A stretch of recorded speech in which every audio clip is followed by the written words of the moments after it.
It says that she is a gaunt, black-haired glamour ghoul who comes out through ominous drifting mists. Well, now, this is obviously not true because I don't believe in that sort of stuff, you know. And it says that she has a pet spider named Rollo, and that can't be. And she hates, you know how people exaggerate.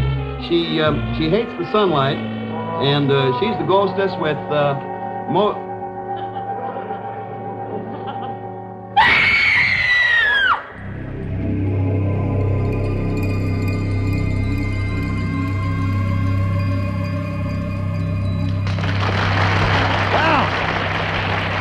Vampira!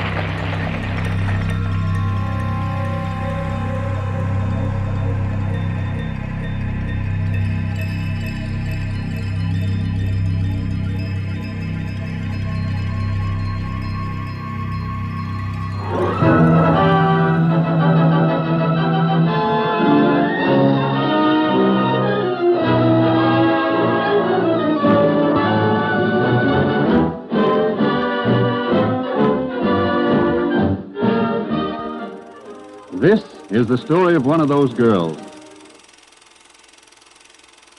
Like almost everyone else that comes to Hollywood, she stayed.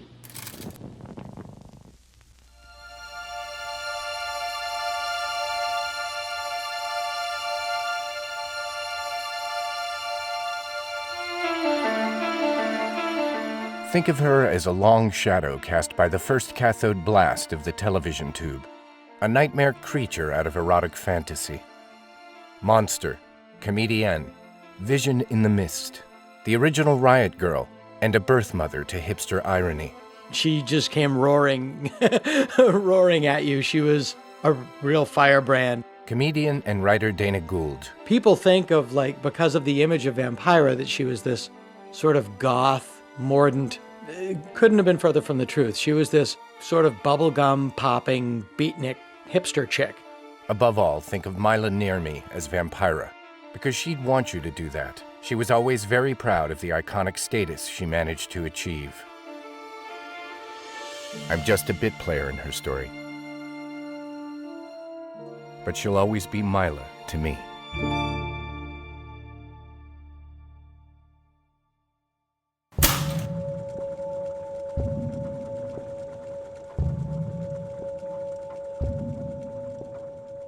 My mother was one of those people who could see an airplane already gracefully in flight and still insist that it was too heavy to fly, and still believe that it was too heavy to fly. Forever planning for a rainy day and warning you to wear clean underwear in case you're hit by a streetcar.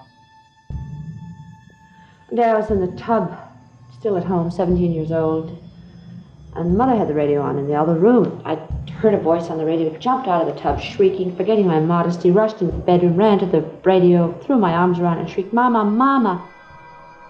That radio announcer, that ordinary radio announcer, is no ordinary radio announcer. He was talking about airplane wings. He's a genius. That man is a genius. And he's my friend. Oh, Mother was shocked. Psst, of course he's a genius. That's Orson Welles. He's a famous genius. Everybody knows that. And don't you ever talk like that. He's not your friend. You're Maila Elizabeth Sudianemi, and you work in the fish cannery in Astoria, Oregon. And don't you forget it. And don't you talk like that. People are going to say you're crazy. Some months later in New York City, perhaps 8 months later, when I met Orson Welles, I told him that story, and he asked me to give my mother a message. Tell her, you are right. Yeah, you are I am your friend.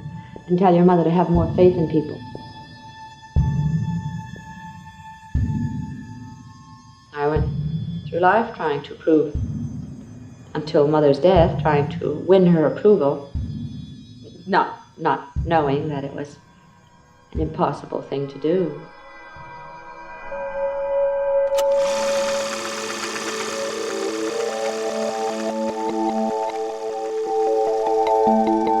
I've never met a more alert, vibrant, or vivacious person than Maila Nurmi, and we only got to know each other during her 70s and the late-breaking Indian summer of her tempestuous life.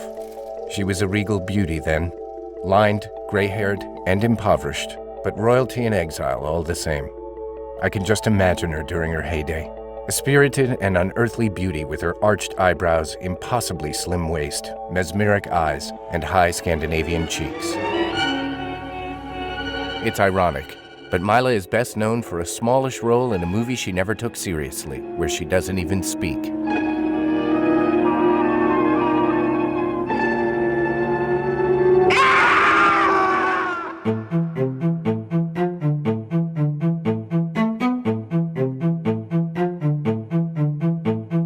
That silent performance came in the infamous cult film Plan 9 from Outer Space, often called the worst movie ever made. Maila claimed to have thrown her Plan 9 dialogue away because she recognized how bad director Ed Wood's script was. You see? You're stupid minds. Stupid. That's all I'm taking from you. Get back here, you jerk! But Wood billed Maila as Vampira in Plan 9's credits. Turn off the electrodes quickly. They can't tell us from anyone else. The entranced, robotic Vampira of Plan 9 is the image most people have of her in their heads today. The television Vampira was a gothic wiseacre, the first TV horror host in a camp style later embraced by Maila's reluctant nemesis, Elvira, and actor Ernie Anderson, a.k.a. Ghoulardi. Tonight's movie group has holes in it only the Swiss could love. I interviewed Maila on camera in 1997 for Schlock, The Secret History of American Movies, my documentary about exploitation films. At the time, we'd been friends for 3 years. I'd written about her in 1994, an article that currently stands as the biography on the official Vampira website.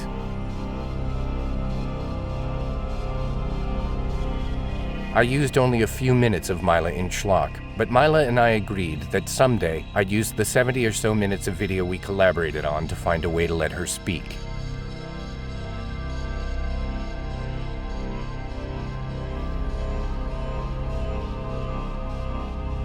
It'll be sort of chronological in flow. Yes, okay. Betrayal is a motif in her story, so she had lost some of her trust in people. But for some reason we never discussed, she decided to trust me. What'd you kiss me for? I've been wondering whether I'd like it. What's the decision? I don't know yet.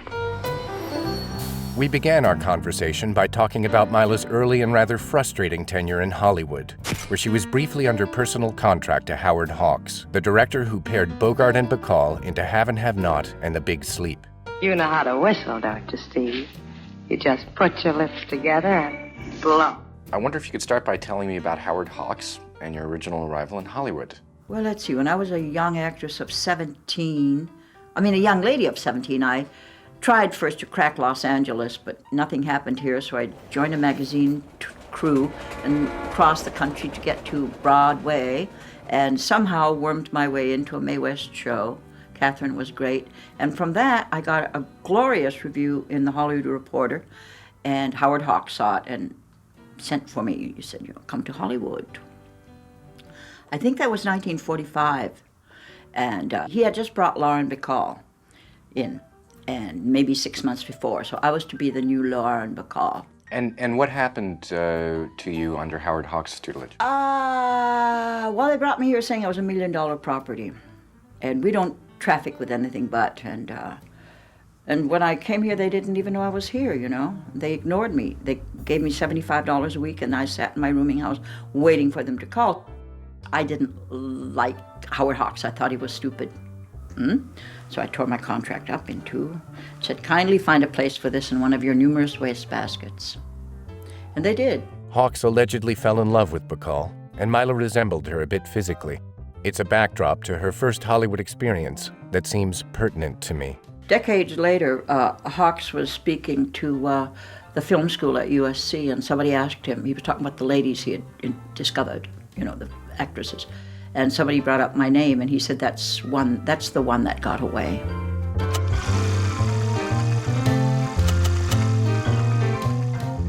You were a model for a while, a sometime cheesecake model. Oh, which yes. is a term that for us is kind of we don't know what that means exactly. What is a cheesecake model, and what was it for you? What is a cheesecake model? It's a young bunny in a bikini. I was trying to be cute. No, we had two kinds of cheesecake models in America at that time. On the East Coast, they were doing what Betty Page did. You know, they were being lurid, you know, in lacy in black underwear. But on this coast, there was very little of it. But what there was we were surfer girls, you know, little sunbathing girl next doors. And it was very hard for me to look like a girl next door, but I strived to, and I became one of the 10 top pinup models in America. But that didn't pay anything. And around what time would this have been? 1948 through 51.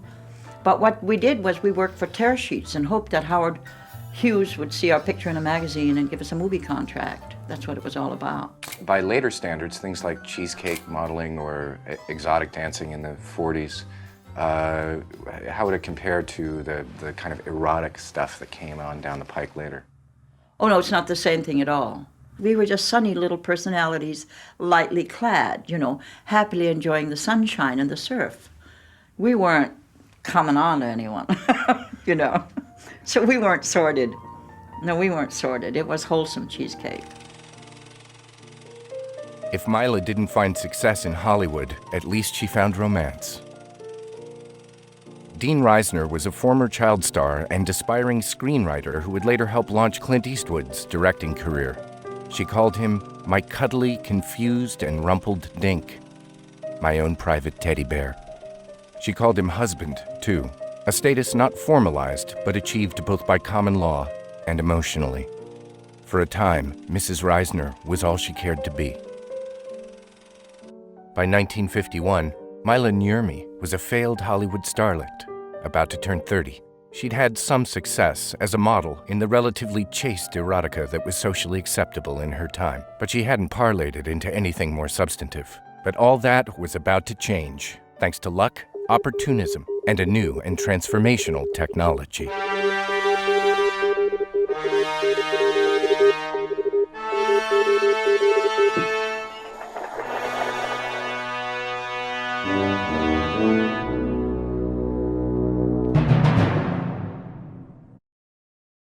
Giants, Dodgers, tonight at 7 Eastern on Fox. You're gonna reconsider this whole morning thing with Taco Bell's warm breakfast quesadilla, crisp hash brown, Cinnabon delights, and a coffee. Wake up to the new $5 Bell breakfast box, only at Taco Bell. Oh yeah, y'all really outdid yourselves this time. Thank you. Appreciate that. We should have rescheduled. They barely noticed. Hon, they've noticed. Baby, it's fine. I've already found a personal loan on Credit Karma, and I saw my rates and approval odds before I applied. Oh. Till the roofer's coming tomorrow. Okay. Couldn't get those roofers to come today, huh? Find a loan up to $50,000 on Credit Karma. The pre-Elvis post-war era is thought of as a sleepy time of conservatism and political reaction, but currents of rebellion were underway. One of the earliest came in the form of ghoulish New Yorker cartoons by the great Charles Addams, who set a family of grinning monsters loose against the reigning tyranny of normalcy. Addams' creations might be found in a movie house, laughing their way through a scene that reduced every other patron to tears. And he seemed to have a real chip on his shoulder toward America's most sacrosanct holiday. Perhaps his most famous panel showed his cheerful monsters poised on a rooftop, about to empty a cauldron of boiling oil onto a semicircle of Christmas carolers. Shocking stuff in those days. Maila Nurmi was an instinctive rebel herself, so it was inevitable she'd be influenced by Addams' anarchism and black comedy. But first, she had to find her medium. It turned out it wasn't movies after all, but a brand new domestic appliance, the broadcast TV. Do you remember the first time you saw a television program, and if so, what that experience was like? That's an interesting question. I do. It was a Imogene Coca and Sid Caesar? The Sid Caesar Show, I guess it was called.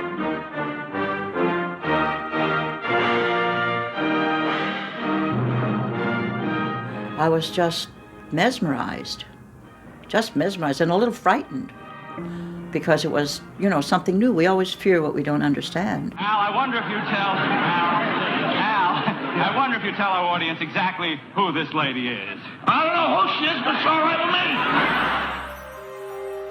I was a little frightened by it, even though it was comedy.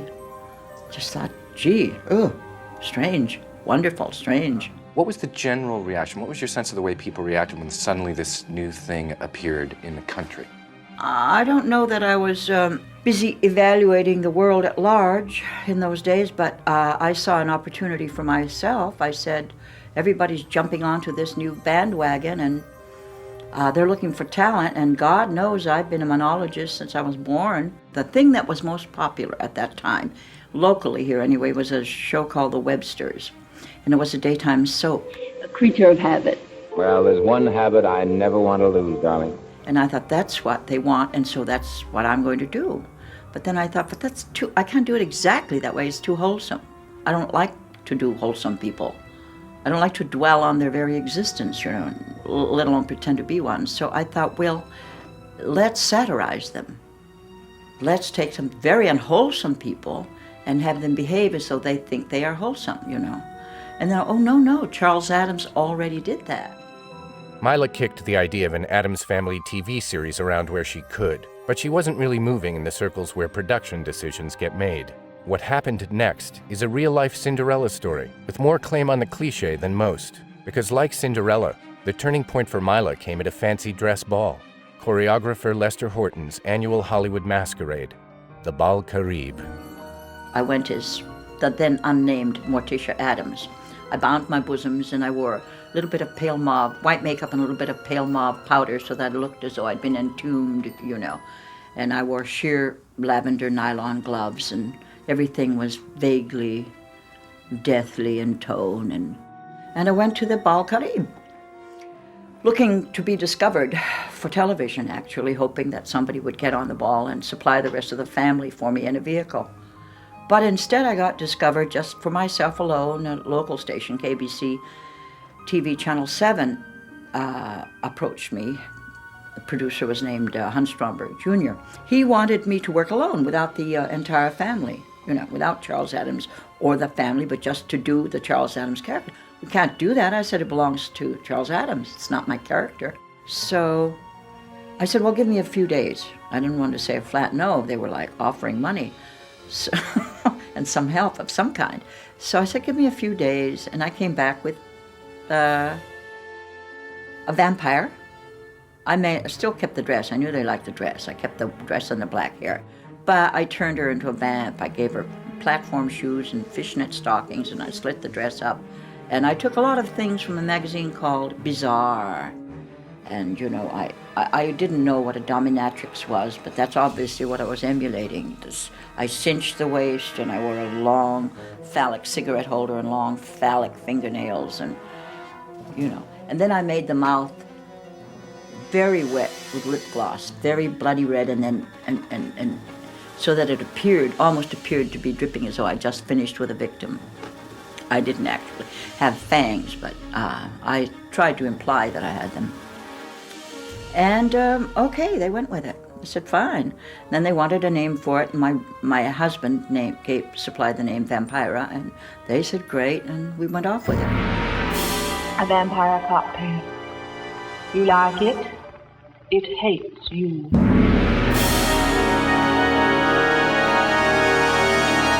Only 2 minutes of footage from the Vampira show exists, and it's of extremely poor quality. It was shot on film off a television monitor in 1954 as a KABC promotion for advertisers. Otherwise, the Vampira show went out live in an era before videotape, and nothing of it is known to survive.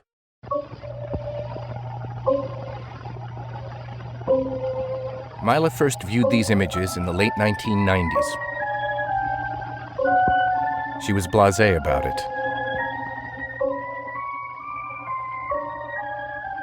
It was the only time she ever saw herself in the part.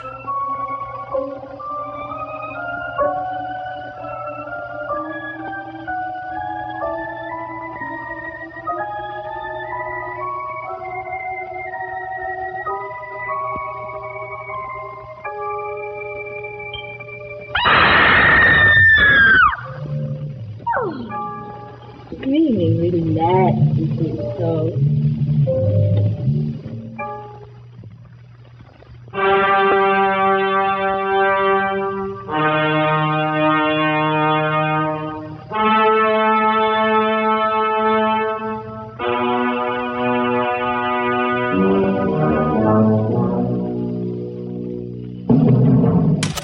According to Maila, her Vampira scream was secretly autoerotic. To the camera.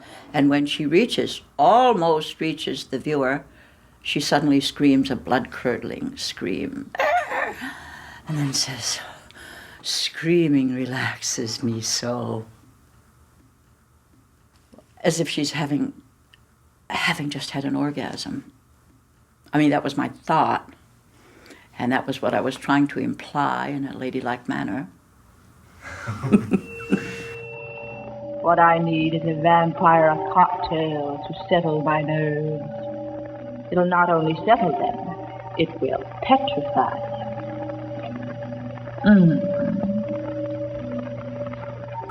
I've often been asked why I don't light my attic with electricity.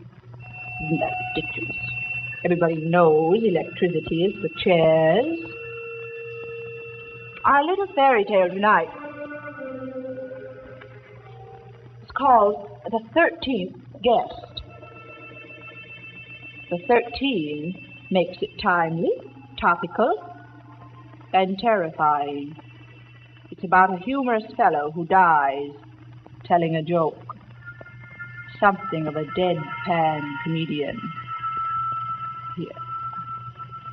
Let me darken the room, and we shall commence.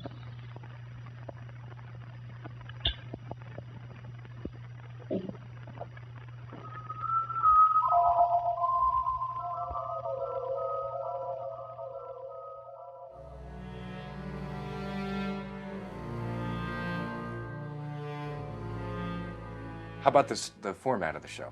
What would a person expect to see on a typical? Then, after that's the opening, and then I would say, then Vampira would say, hope you've had the good fortune to have had a perfectly miserable week, and I have a surprise for you. Tonight we are going to see, and then I'd enunciate the name of the film that we were going to show.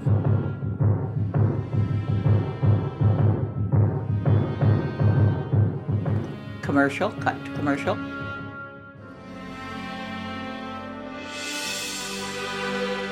When he was gone, I was practically a prisoner in my own home.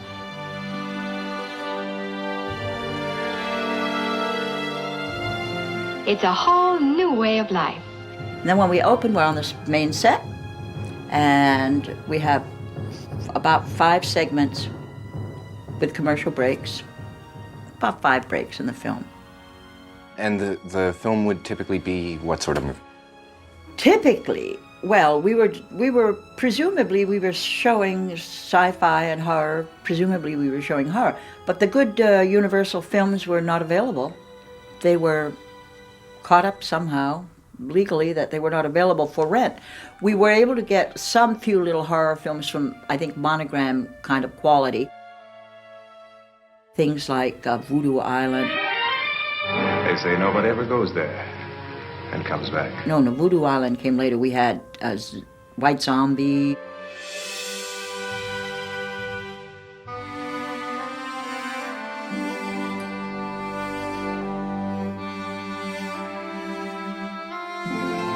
We had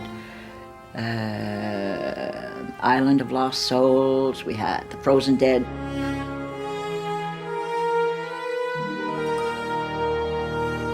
Films like that.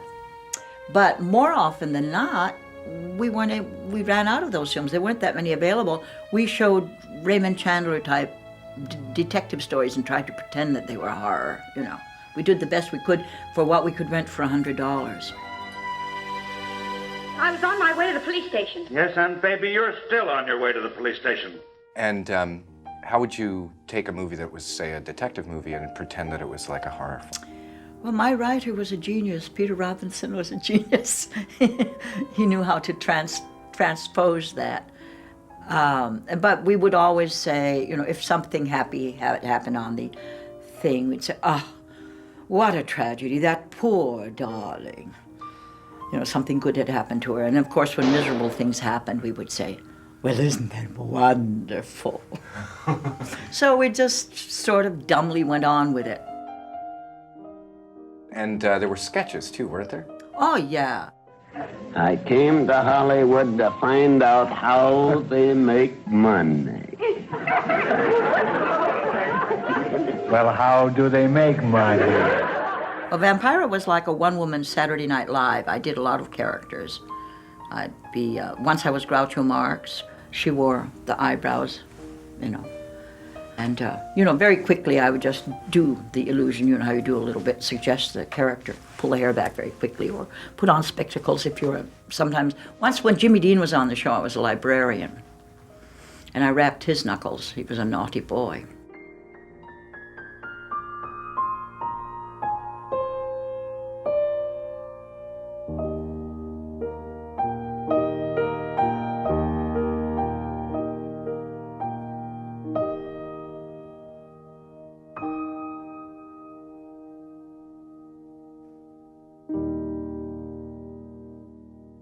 Ask Iris to come in, will you? Iris, boss wants you. It was the time of Marilyn Monroe. Maila's buxom, appallingly narrow-waisted creation was, among other things, a Gothic parody of the national obsession with the hourglass figure. Vampira embodied feminine strength in the midst of a popular culture that exalted female submission.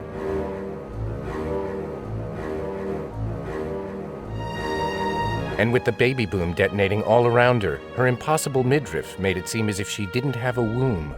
You recorded physical dimensions in 1954. 38, 17, 36. How in the name of God did you keep your waist at 17 inches? Oh, well, that was body sculpting and all kinds of tricks I used, but I didn't keep it that way. My waist was 17 on Saturday night, but on Monday, I didn't dare measure it. Because I was so hungry from 2 days of fasting that I would just, eat lots of food. But I used a lot of tricks. For one thing, I went to the steam bath every Friday night to dehydrate everything, right? And then I ate, when Friday morning I woke, I said, this is it, 2 days of fasting. I didn't eat anything Friday. Friday night, I steamed away. Saturday, I ate nothing, and then Saturday night, I cinched. And if I didn't do that, I wouldn't be able to get into my costume. So I was forced to do it, like it or no. I was forced to fast for 2 days. And I had, to get my waist down in the first place, I had invented a spot-reducing cream. I knew that steaks were tenderized with something that broke down the fiber, broke down the cells. And I thought if I found out what that was, maybe I could break down the living flesh here. And it was papaya powder. So I went and got some papaya powder and mixed it with my cold cream and slathered it on my waist and wrapped a rubber inner tube around. We didn't have plastic stuff then, So I wrapped this rubber around and slept in it. Well, it would perspire and open up the pores, and then it would eat this papaya powder, and I digested the flesh away.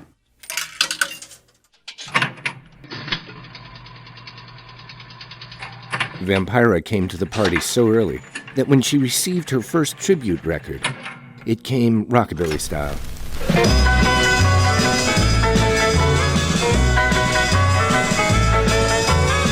I got a woman, she's 6'3".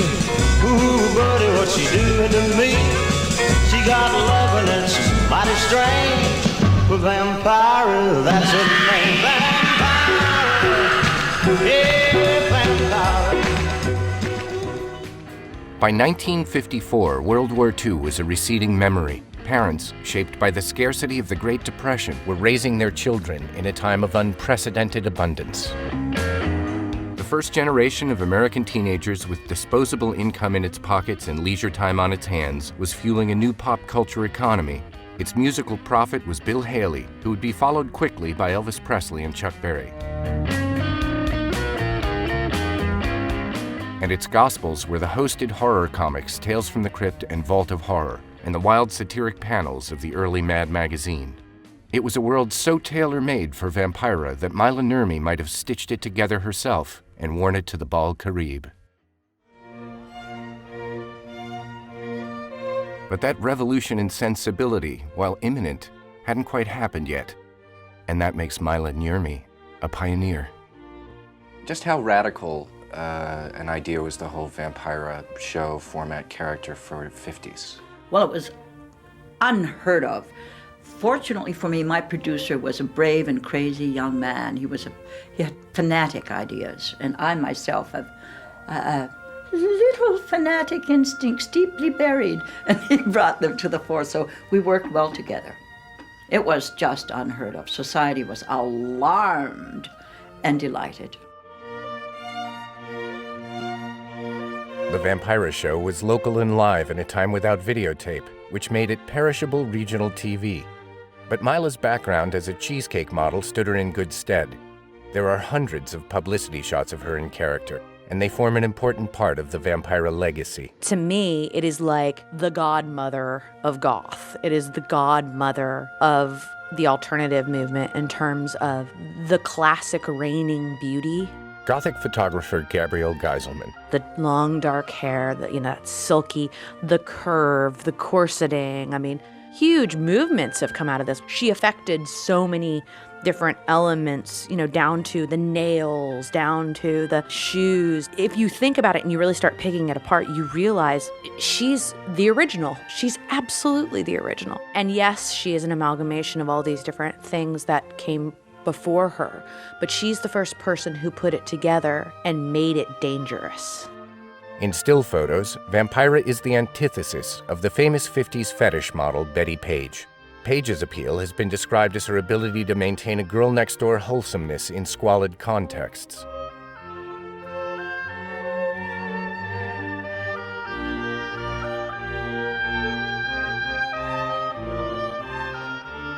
Vampira never wields a whip, and she's far too imperious for some smut peddler to bind or gag. Instead, she fills the most mundane settings with sexual tension and black comedy. You'll never guess what this sauce is for the baked ham. I've had several letters asking whether olives or cherries should be used in making my cocktail. Equal parts of grape jelly and light mustard, blended and simmered. However, if you want to use some garnish, you can drop in an eyeball, if you happen to have an extra one around the house.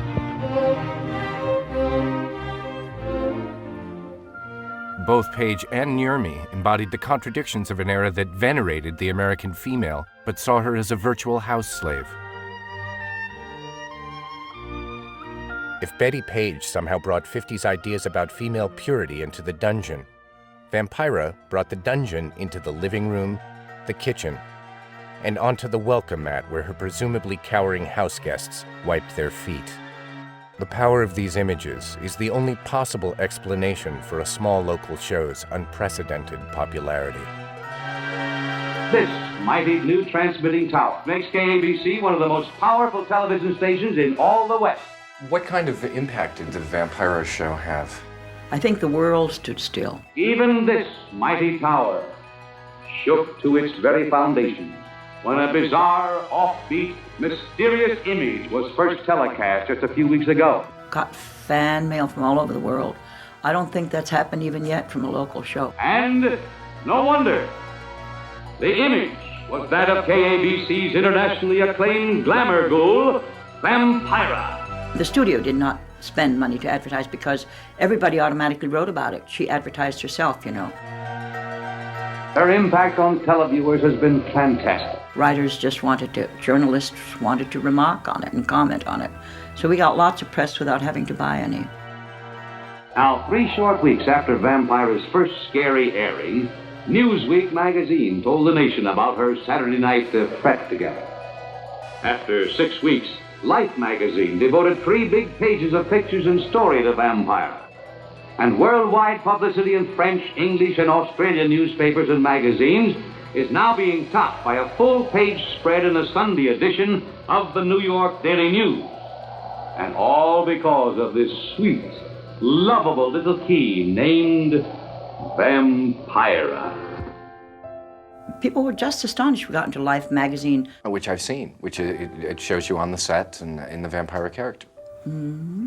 And the important thing to remember, I think, for people who might see that reprinted or something, is we're talking about a local show. Oh, that's unusual, I guess, for a local show. Yeah, national magazine audience is getting these photos, and most of whom don't have the show available to them, right? Right. So that's an amazing demonstration of the character's impact. Oh, yes. Her theme song is Meet Me Tonight in Screamland. How about locally? How did things change for you around town? Well, I became the girl of the minute. If you can imagine what Pamela Anderson was when she first burst forth on Baywatch, you know, I was the #1 item around for 5 minutes. Everybody, firstly, we didn't reveal my identity. She remained mysterious. And under all that makeup, who is under there? Everybody wanted to know, who is that really? And we didn't tell, you know, for a while. So we kept, so that everybody wanted to know who really is under that in that costume, who's under there. So everybody would have, almost anybody in town would have invited me in for a moment to a dinner party, just long enough to find out who I was at least, you know.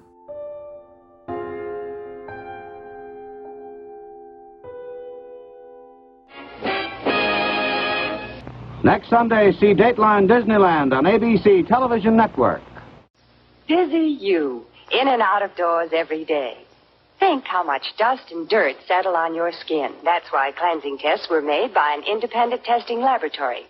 This same kind of dirt was made just radioactive enough to register on a Geiger counter. Leading cleansing creams were used to remove this dirt. The Geiger counter proved that Dorothy Gray Cell-On Cold Cream... Screaming really nasty, so... Sort of the received mindset about what the 50s were like is that it was a very repressive time. And here you are doing a character who is based in part on a bondage magazine, who is overtly sexual, who is a combination of sex and death, all these interesting psychological cross-currents, and it comes out, and in the market that it's in, boom, it's this explosion. Why do you think that is, given the culture of the time? Well, it was time for a revolution, a cultural revolution, right? And this was one of the early missives fired out. Women were kicking their shoes off and running about barefooted. All over town, women were kicking their shoes off. We wore very confined shoes that were stiff leather and with pointed toes, and our feet hurt. I mean, it was just a symbol of the times that they were kicking their shoes off. You know, prior to that, they had just suffered the pain. I know with me, it was just, I was rebelling, you know, intense. It was a violent rebellion because I was utterly stifled by the contrition everywhere, contrition. You know, everything was so corseted. Ugh, I hated it. And I was not alone. Obviously, this whole thing was seething. You know, people wanted to be unloosed. They wanted some freedom. Freedom of expression, freedom of everything, you know. Less hairspray.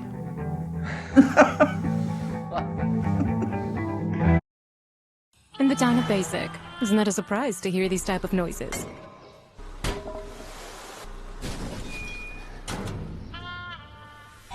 But with the advanced rear automatic braking of the Nissan Rogue, the unexpected can be music to your ears. Anything but basic. The 2022 Nissan Rogue. Get low APR financing plus no payments for 90 days on Rogue with best-in-class fuel economy. I like to boost it, my vitamins can boost it. I like to boost it, we like to boost it. Boost, a fizzing amazing vitamin boost. Boost it. Turn up. You better move if you wanna go. Go ahead, yeah, on a roll. Turn up, yeah, listen to it. You better do it if you're gonna do it. Yeah, I never seen something like this, no. Never seen nothing. It's your journey. Like this. Own every mile in the Hyundai Tucson. Get 2.99% APR for 48 months on the Tucson with new inventory arriving daily. Visit buyhyundai.com today. You know how serious the juvenile delinquency problem has become. The question is, what makes kids from nice homes do things like this? You're tearing me apart! What? You say one thing, he says another, and everybody changes back again! At the height of her own personal, professional, and televisual revolution, Maila Nurmi found a kindred spirit in another enduring icon of rebellion, actor James Dean. There were other people. Why should you be the only one involved? But I am involved. We are all involved. Mom! Theirs was a passionate friendship, not a romance, and it needs to be defended before it can be defined. A lot has been written and said about the Maila-Dean relationship, including a 50s scandal sheet article so outrageous. Maila told me she attempted suicide when it came out. During the long period when she was a forgotten figure, Maila was accused by some of exploiting Dean's memory. Tonight is really show business, isn't it? Hedda Hopper quoted the dead actor as saying he had befriended Maila because of his studies of the Golden Bough and the Marquis de Sade. But he dropped her when he, quote, found her void of any true interest except her Vampira makeup. If Dean actually said that, and if we can assume that Dean was being sincere and revealing while talking to one of the most powerful gossip columnists in Hollywood, he was rewriting his personal history. Because here are some facts. Dean's intense interest in Gothic icons went all the way back to his high school acting days, where he scored a big hit, not only by playing the Frankenstein monster in a review, but for devising the makeup himself. There is also an extant photo of Dean gooning around in full Boris Karloff Frankenstein makeup with Vampira sidekick and close personal pal Jack Simmons. Hardly an image of Dean and Maila conversing about Proust.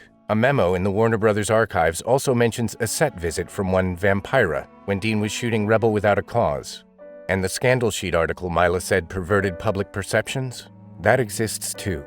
On a personal note, I have to say that anybody who knew Maila at all knows she felt Dean's absence as an enduring loss. During the interview, she was wearing a large crucifix that dangled just out of frame. Can't get to my brassiere strap. There, I got it. She touched it when she spoke about him, and her eyes were full of tears.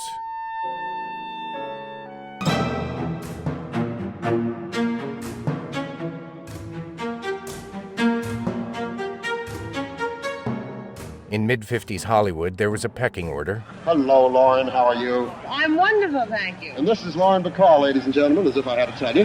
At the bottom were upstarts like Maila and James Dean.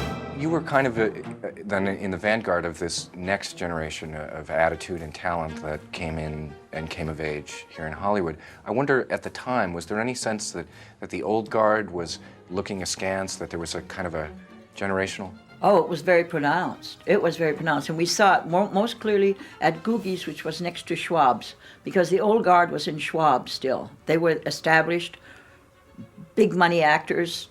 They would do their business there and hang out there. And the new guard, the new people that came from New York, came from Broadway, hung out in Googie's. And we were ready to have a rumble, the Googieites and the Schwabaroonies. Ready to have a rumble. They were frightened. And at Villa Capri, Humphrey Bogart and the Rat Pack were terrified of Jimmy Dean when East of Eden was sneaked. Terrified of him. Yes, life in its every emotion leaps from the pages of John Steinbeck's best of all his bestsellers. Their careers were sinking, and he was the harbinger of the new things to come. Warner Brothers had to seek out vibrant new personalities, tap new sources of talent, create new stars. James Dean as Cal. They were cruel to him. Really? In what way? They called him over to their table, and he said to us, he was sitting with us, he said, oh, the movie stars want me. I'm going to see the movie star. I'm going to sit with the movie star. He was so happy. He went and sat with him, and they tore him to pieces. He was in tears, and they continued to attack him. There are just thousands and thousands of people here at this fantastic opening at the Pantages Theater. I asked Maila how she met Dean and got a surprisingly metaphysical response. Well, we knew one another long ago in another life, of course, maybe many other lives. But in this life, I went to a premiere, a Hollywood premiere. I went as a viewer alone, and I sat in the bleachers with a little camera. I went as a fan. I went to observe the scene because I thought, now that I have the key to the city, I want to see what the city is made of. I'll see where I want to use this key. And there was nobody I wanted to meet. I saw many people I wanted not to meet. And there was nobody I wanted to meet except one fellow. He arrived escorting Terry Moore. And he was very uncomfortably wearing. He was uncomfortable in a tuxedo, in a rented tuxedo. And his cowlick was unmanageable. And he was surly and angry, and I wanted to meet him, and that was James Dean. Of course, I didn't know then who it was. But the next day, when I was in a coffee shop, he came in, as it were, and instantly we were magnetized to one another, psychically drawn. karmically drawn. We recognized one another. We knew one another instantly, thoroughly, throughout, and forever. Each of us was brave and terrified at one and the same time. It's a sketchy thing. You're terrified, but you overcome your terror because there are inclinations in you that you can't stop, to become rebellious and make trouble for yourself. That isn't why you do it, but you, as a sideline, you make trouble for yourself. We saw that in one another immediately. We knew we were the same kind of soldiers and how few of us there were, and we needed to stick together. As one dean was entering her life, another dean was leaving. After 6 years, Maila's relationship with Dean Reisner was dissolving in chaos and volatility. He feared she was unfaithful. She claimed he neglected her. Denials all around. But everyone agreed. Overnight fame hadn't made things easy. He had named Vampira, but she was never going to be community property.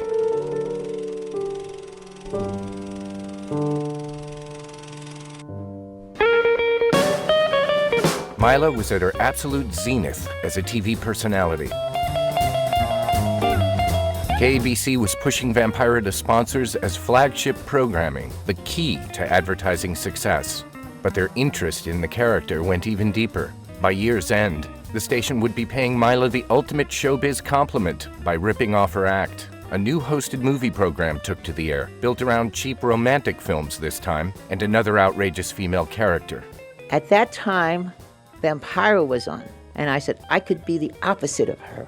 Enter Voluptua, the self-described love goddess, who greeted the camera each week in her mink-lined boudoir like a woman joining a lover for a clandestine quickie. Voluptua actress Gloria Paul reenacts a typical show opening as Voluptua enters, breathing heavily. I'm not breathless from hurrying here for our date. I'm breathless because I know the date is with you. Welcome to my boudoir. I want you to feel that it's your special hideaway. So relax. Take off your shoes. Loosen your tie. Together, you and I are going to be good friends.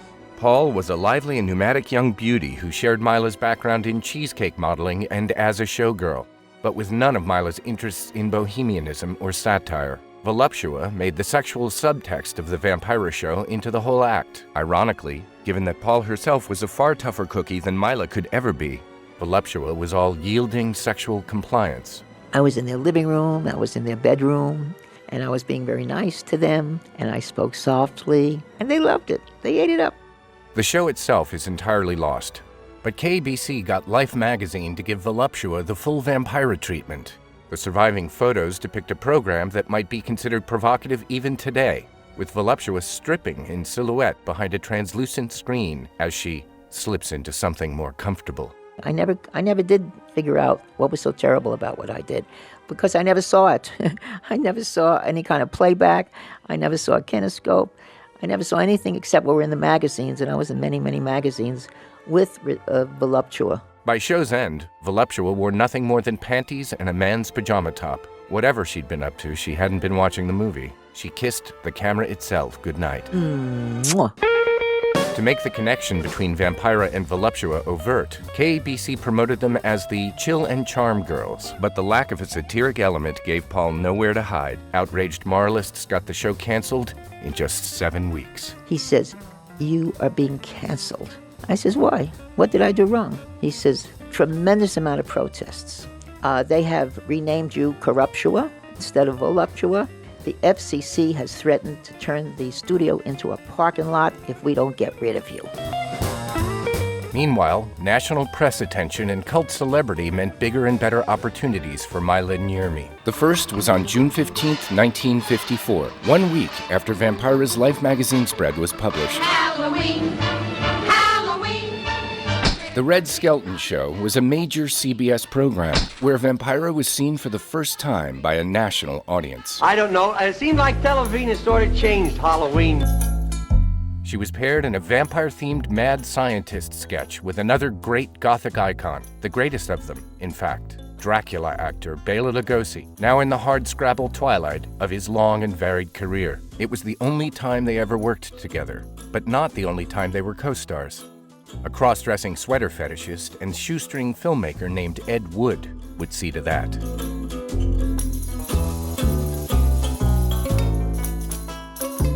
For many years, Maila's skeleton show appearance was presumed lost.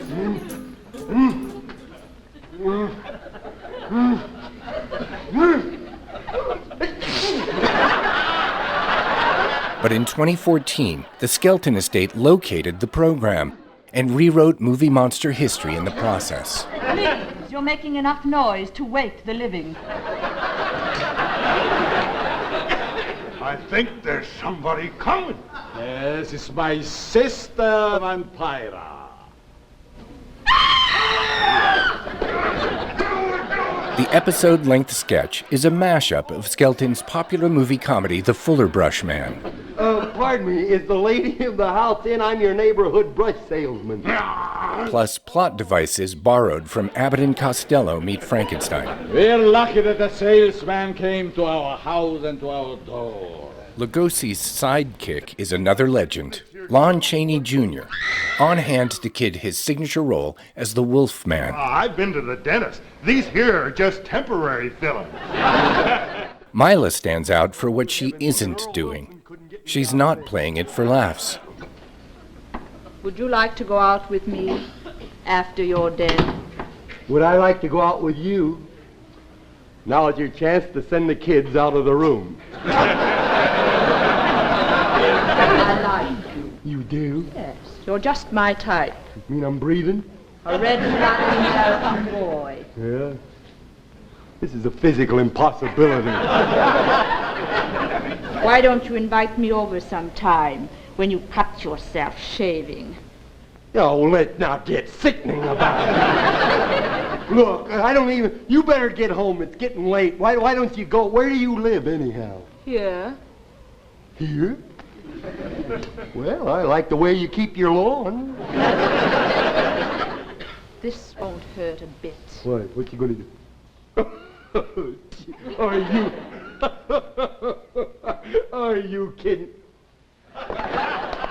Unfazed by her growing celebrity, Vampira's name and her dignity remain intact. I don't even know you. I haven't been introduced yet. I don't go out with strangers, you know. I'm Vampira, the ghoul. What if you were in charge of your child's education? Wouldn't you choose safe, consistent learning from state-certified teachers? How about classes that bubble over into fun and let your child learn at their own pace? What about a tuition-free online school that doesn't leave parents on the sidelines? Welcome to K-12. We've been doing this for more than 20 years. What are you waiting for? Take charge at K12.com. Enroll today. Saturday, it's Baseball Night in America on Fox. Carlos Correa powers the AL Central leading Twins. Oh, what a catch! Against MVP candidate Manny Machado and the Padres. That is a monster shot!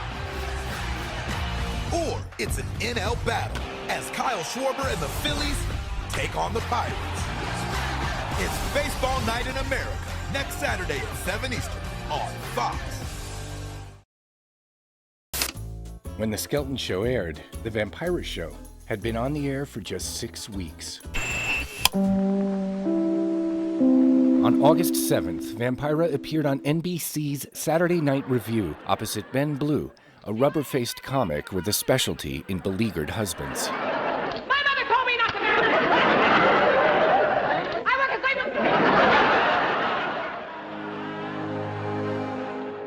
A draft of Vampira's Saturday Night Review contract survives, and it's a strange document. There's no agent or lawyer indicated to represent Maila's interests, and the performer designation is left blank. Check payable to Vampira, care of KABC's program director, the man who discovered Maila in her self-made costume at the Bal Carib. Otherwise, it appears to be a legally binding agreement between a major corporation and a fictional character. This copy was never executed, so it's impossible to know if the contract seen here was ever finalized. The situation may descend from Maila's original deal memo with KABC, a brief document that openly acknowledges there will be more negotiations in the future.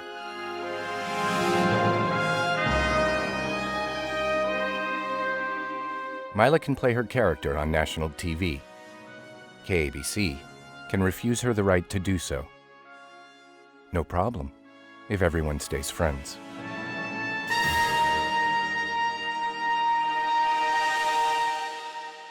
Saturday Night Review was second-tier national TV. But for Vampira and company, opportunity was everywhere. Yes, thanks to television, that marvel of modern science, millions of other people can sit back in the comfort of their own homes.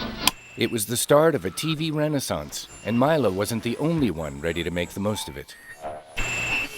Good evening. I am Ronald Reagan speaking for General Electric. At the peak of Maila's friendship with James Dean, Dean appeared live on the CBS anthology series General Electric Theater as a beat-crazy gangster who takes a small-town doctor hostage and orders him to patch a bullet hole in the belly of his partner in crime. This is a gun, man. I'm a big man. Take a good look at it. I'm a big man. The Dark, Dark Hours is easily the most culturally fraught of Dean's surviving TV appearances because his adversary is played by conservative icon and future president Ronald Reagan. I want you to take your hands off my wife and get out of this house.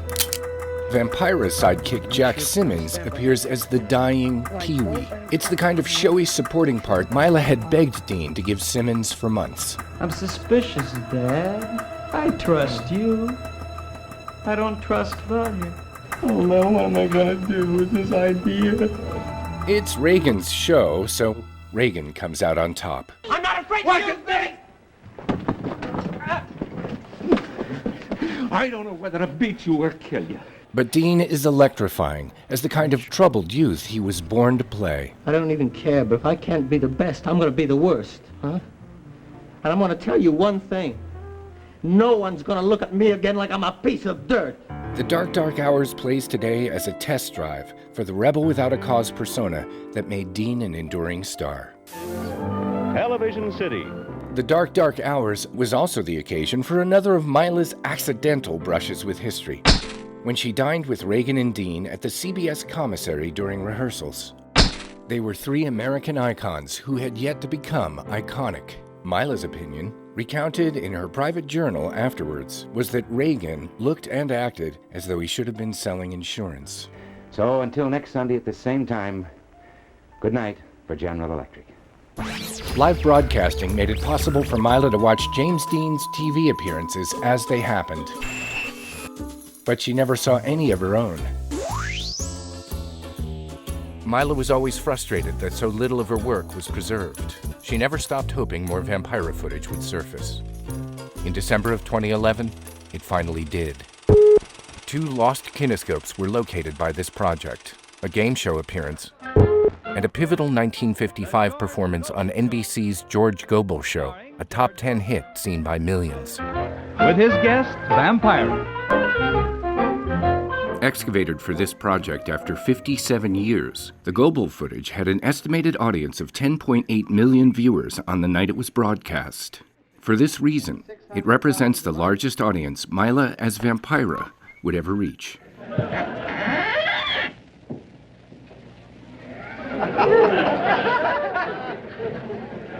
Young man, who are you?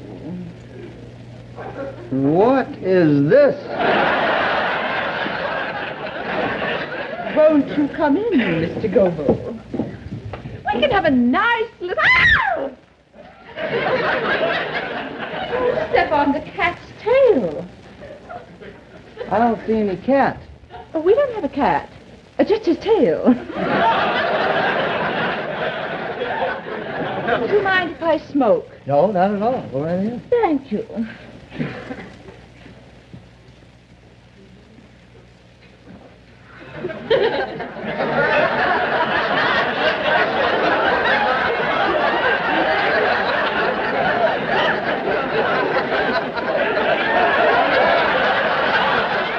There are layers here uncommon for the time.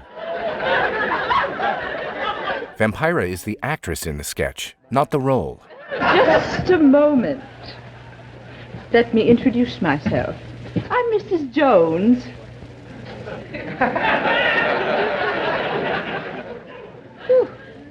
Just plain Mrs. Jones. Just plain Mrs. Jones. Just like the Mrs. Jones who lives next door on any street in America. This makes Vampira real in a sense, at least in the syntax of the show. Say, Mrs. Jones, did anybody ever tell you that you look like, Vampira? Yeah. No. Global vocalist Peggy King has said she enjoyed working with Vampira, but that she never met Maila, because Maila stayed in character throughout the rehearsals, as well as during the broadcast.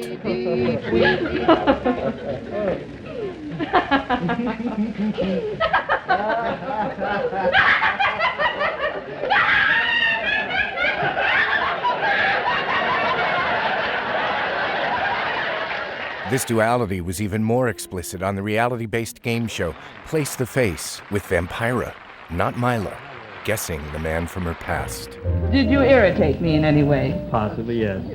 Did I irritate you? Oh, no. Well, that's a pity. Yeah. Blood. That's it. You know what? You know He where? took some for me. That Tommy, is right. For the Red Cross. That's right. Jerry Sprague, a laboratory technician. Come on out here. Vampira gave interviews in character. She went to industry parties. KABC provided an antique car, so Vampira could appear at random all over Los Angeles, provoking havoc in street theater wherever she went.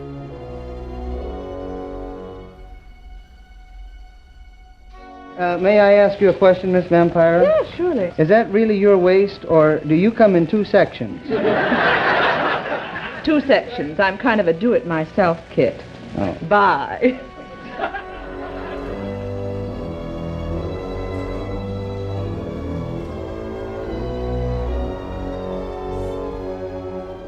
For as long as I knew her, Maila always referred to Vampira in the third person, as a she, not a me. We are dangerously close to performance art here, something deeper than an act. It gave her creation power, and ultimately a life of its own, but it was psychologically tricky terrain. Because if Vampira is real, where's Maila in this picture? Who's wearing whom?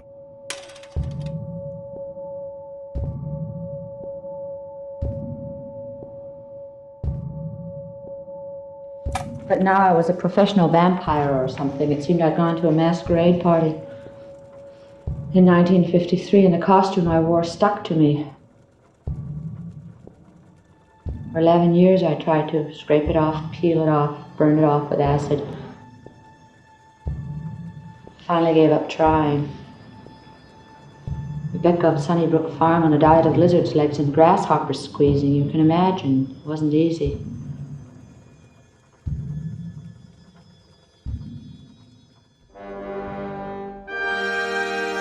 If Maila was having trouble with the blurred lines between herself and her creation, Vampira had no such problem. 6 months after she first appeared on The Skeleton Show, Vampira was already replicating herself.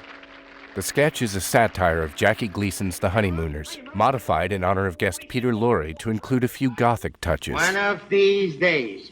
Pow! Right in the kisser! One of them appears to be Maila Nurmi dressed as Vampira. Where have you been? Same as usual, driving a hearse. Lucky you. You have all the fun. Fun, she calls it. But Vampira is heavier than usual, and her makeup is wrong.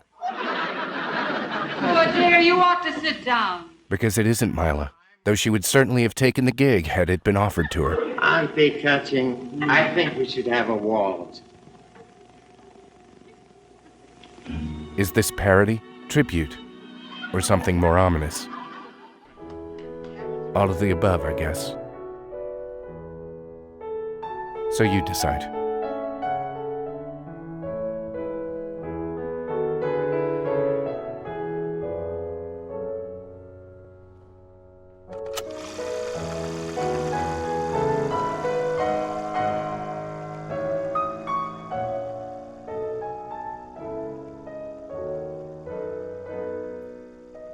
To cap off her incredible year, Maila received an Emmy nomination as the most outstanding female television personality of 1954.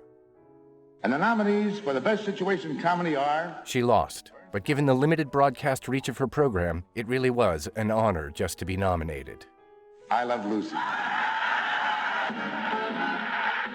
It was once upon a time. After years of scrambling, Maila's future seemed assured. It didn't work out that way.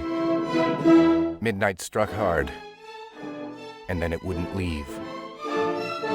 Oh, no! Just 18 months after the March 1955 Emmy Awards ceremony, Maila had already entered into the long twilight of her public career.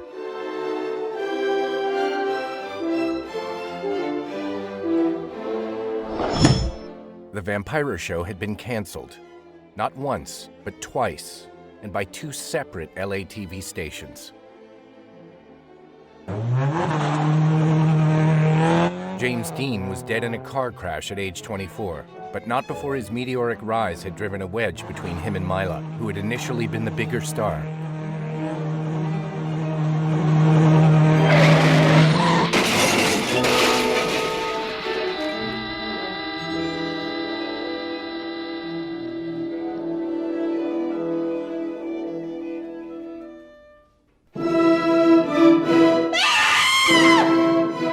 Vampira, the girl of the minute in the summer of 1954, was in semi-retirement, a nostalgia act, trotted out for a steadily dwindling series of local promotional appearances. Vampira opened car dealerships. She rode in USC's homecoming parade. In an irony that couldn't have escaped Maila given her psychological widowhood and Dean's automotive demise, she was even paired for a California traffic safety campaign opposite comedy drunk Doodles Weaver.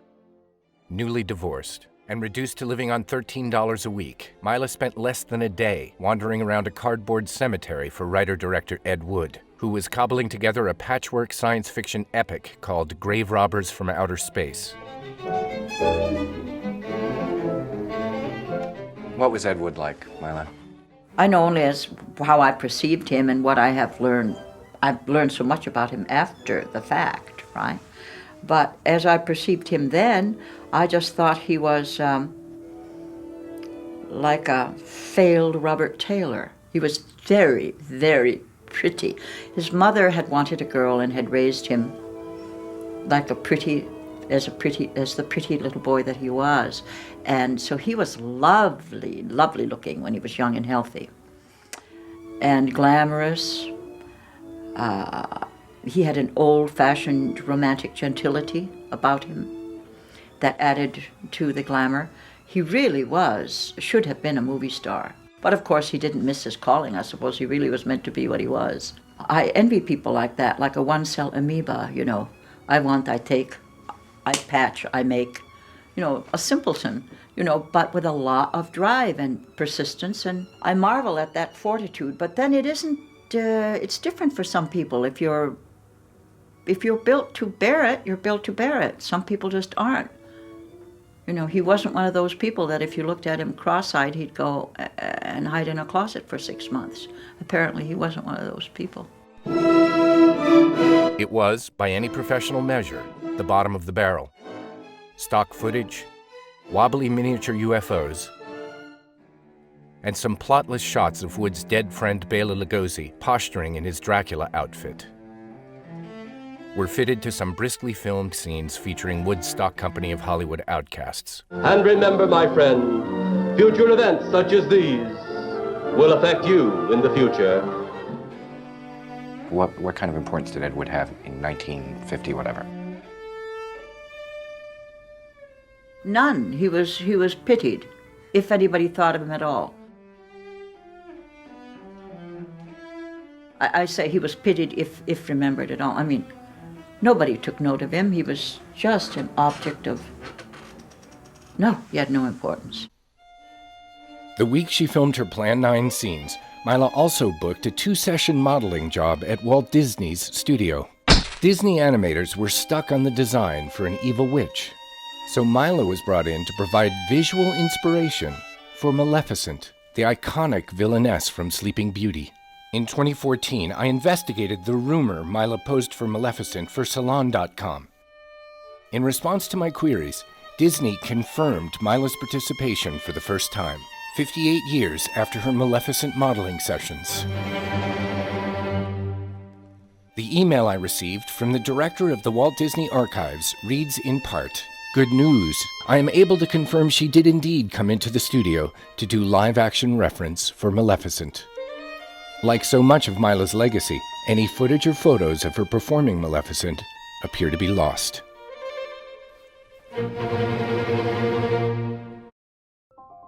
When you first met K-12, you were one of the more than 2 million students who took charge of their education, tackling the challenges you set for yourself and ready for all the new ones to come. Here, you were someone, and you could become anyone.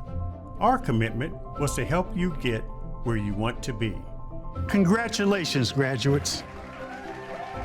Take charge of your future at k12.com/ready. Meet Leon the Third, Leon the Second, and Leon the First of them all. 3 generations who all bank differently with Chase. Leon's saving up for his first set of wheels. Nice try. Really? This Leon's paying for his paint job on the spot. And this Leon, as a Chase private client, he's in the south of France taking out cash with no ATM fees. That's because this family of Leons has Chase. Actually, it's Leon. Ooh la la. One bank for now, for later, for life. Chase, make more of what's yours.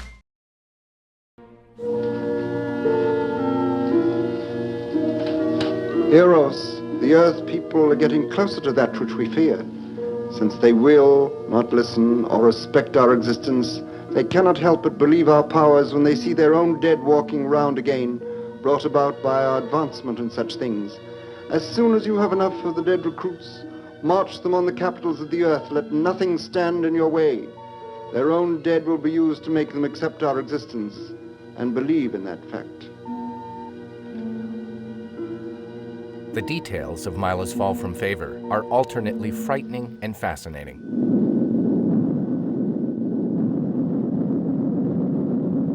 But the details don't necessarily contain all the reasons.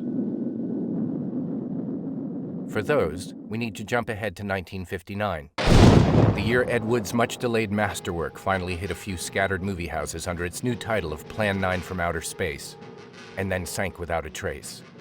That same year, Maila appeared in a low-budget film noir called The Beat Generation as a beat poetess, the closest she ever came to appearing as Maila Nurmi in a movie. In her key scene, Maila cradles a rat and recites an anti-parental beat poem called Upon a Certain Birthday. The police whistle at the top had to be Maila's idea, her surrogate for Vampira's scream. Dear parents, we do not thank you, dear fumbling mother and father, both, upon this miserable occasion. Now is our time, through the beat way of life, our force of kicks, unending kicks. Latter-day Vampira fans have circulated the scene with Maila's reading cut in continuity. That's not the way it appeared in the movie.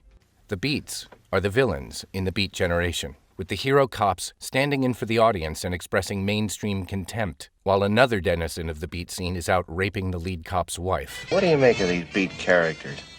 A bunch of phony pseudo-intellectuals jumping on the gravy train of rebellion. I guess we've always had them. Fake bohemia. I don't know, maybe I'm getting old, Jakey, but they bore me.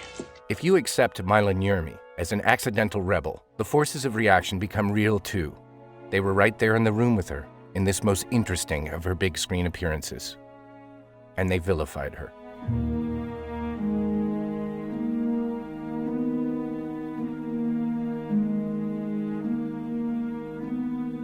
As the film and television work dried up and personal appearances became fewer and farther in between, Maila sank into poverty. She did odd jobs to stay afloat, including cleaning friends' houses. A 1962 Where Are They Now article found her installing linoleum. Other journalists bumped into her in a restaurant, working in exchange for food. She opened a small shop called Vampira's Attic, where she sold handmade jewelry and celebrity gravestone rubbings. When that business failed, she became destitute. Voluptua actress Gloria Paul got a rare glimpse of Maila's life during this period. I ran into her someplace one time. She was having a real hard time financially because she couldn't get going anywhere else. She had a half of a garage, a 10 by 20 room in back of a building that was going to be torn down. Her little room was wall-to-wall boxes, and I think she slept on the floor. So the next time I went over there with a whole big bag of food, she wouldn't answer the door. And I can tell she was home because the screen was locked from the inside. And I hung some eggs and some bread and there were all kinds of hangers to hang stuff on her screen door.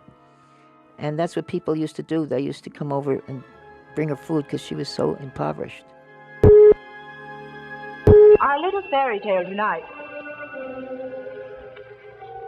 is called The 13th Guest.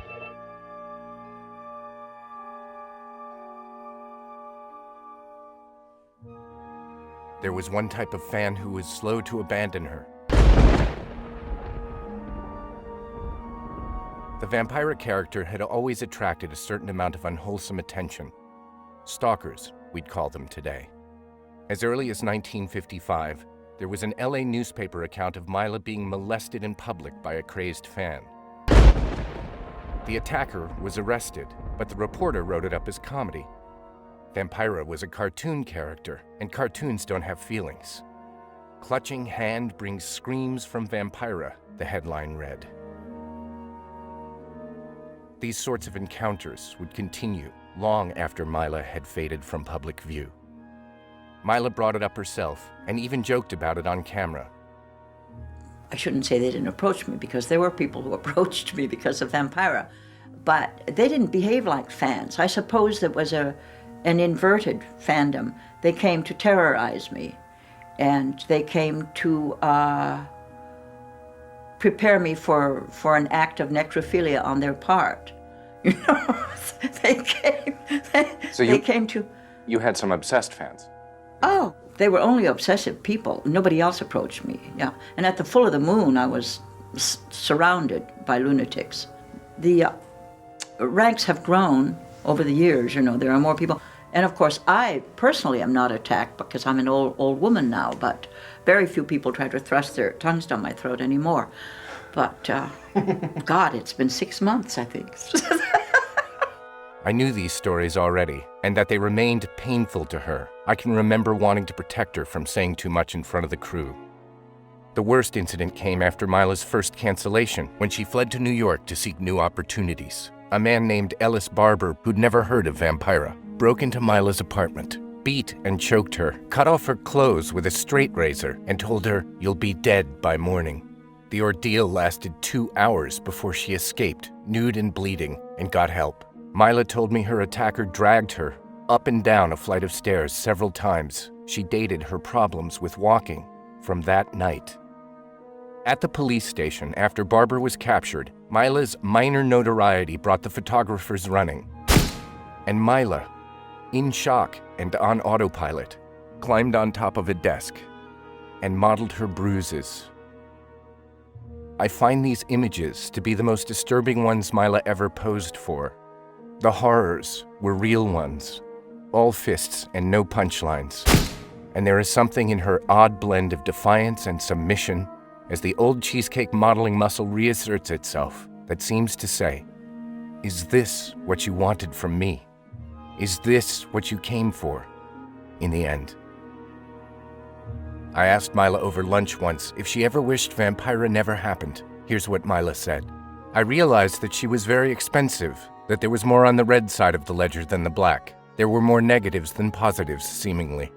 But the positives were important enough to me that no, I have no regrets. But there's something strange with the character. It wasn't just me, it was Vampira, if that's possible. I think it called forth the devil. I believe in Satan, I do believe he exists. And I had to wait until he forgot about me eventually and went back into his box."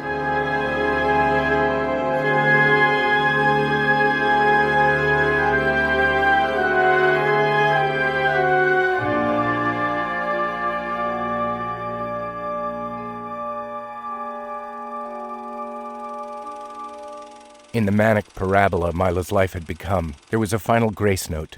In 1956, as a warm-up for Vampira's return to TV, Maila co-starred opposite headliner Liberace in the live Las Vegas revue, Come As You Were. Despite the chaos enveloping her, Maila rose to the occasion, momentarily convinced she'd made a comeback. She was proved wrong, but I've always been glad she got one last hurrah. And that it was fun while it lasted.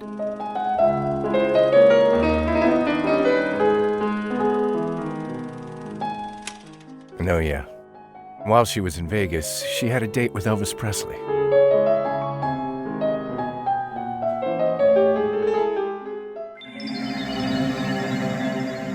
In a real sense, the closest companion of Maila's lost years was an absent one. The streaking comet she befriended when he was an unknown up-and-comer named Jimmy Dean.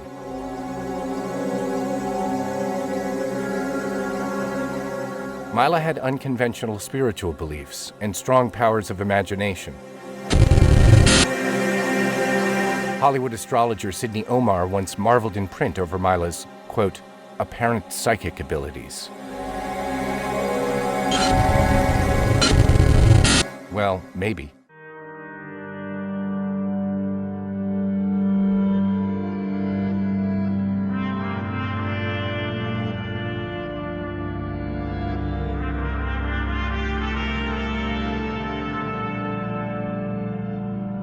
This stuff is easily mocked by those who worship at other tabernacles. But the central psychological predicament wasn't too uncommon.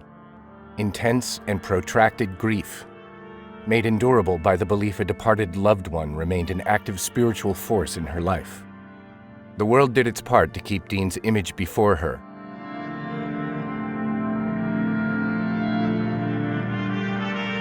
One of the more poignant of Maila's anecdotes finds her visiting with the car Dean died in when it was put on show in Los Angeles, ostensibly to encourage safer driving.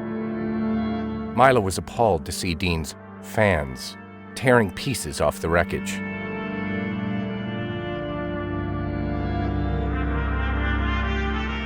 She fled the display in tears. I had noticed Maila was often most revealing about herself when talking about Dean, so I asked her to describe at length the day he died as she experienced it. She did so in lavish detail. Jack Simmons and I had been riding in his car along Sunset late in the day on September 30th, 1955. But she stopped short of what I was looking for, and I decided to confront her about it. I want him alive again so I can beat him to death. That was a very lovely and specific answer to what I had asked you. But not what you had in mind. No, much of it is. But there seems to me to be one really fundamental thing missing, which is how you felt. Oh, how I felt. That's right. I didn't mention how I felt. You didn't ask me. Are we really? How did you feel? Well, how did I feel? I was stunned and incredulous, naturally. Except that there's another strange element, too. So it was all so unreal because Jimmy had repeatedly, to everybody, suggested that he was going to die momentarily and of a broken neck.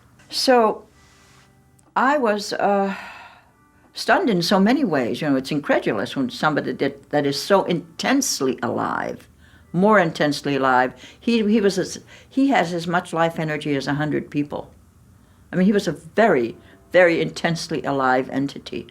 And to be suddenly told that he is no more, he's dead, period, that's it. It was just incredible. But then there's the fact that he had been telling us that he was going to die, and we all sensed it must be so because he was playing Russian roulette. So I wasn't sad yet, not instantly when I heard it, because I was in shock. I didn't sleep or eat for 6 days. I couldn't eat. You know, I'd want to eat. People, you know, after a few days, people said, you know, you have to eat. So you put a bowl of soup before you, and you'd look at the soup, and you'd say, yes, I must eat, and you pick up the spoon, and you cannot eat. Because I felt my loved one, he can never eat again. Why should I? Who am I? You know. This is strange sensations that you have. But then about 6 days later, the tears started, and they flowed for 6 months. Why do you think Dean's screen persona spoke so deeply to the young people of the 1950s? What was different about the kids that came of age after the war as opposed to the people that had come before?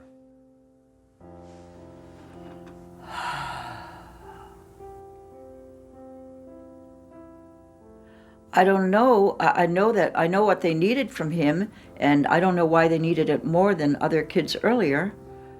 I know they needed the preteens now who were just coming into adulthood, felt more alienated from their parents than they ever had before, I think. I mean, they were just extremely felt very alienated and had nowhere to turn.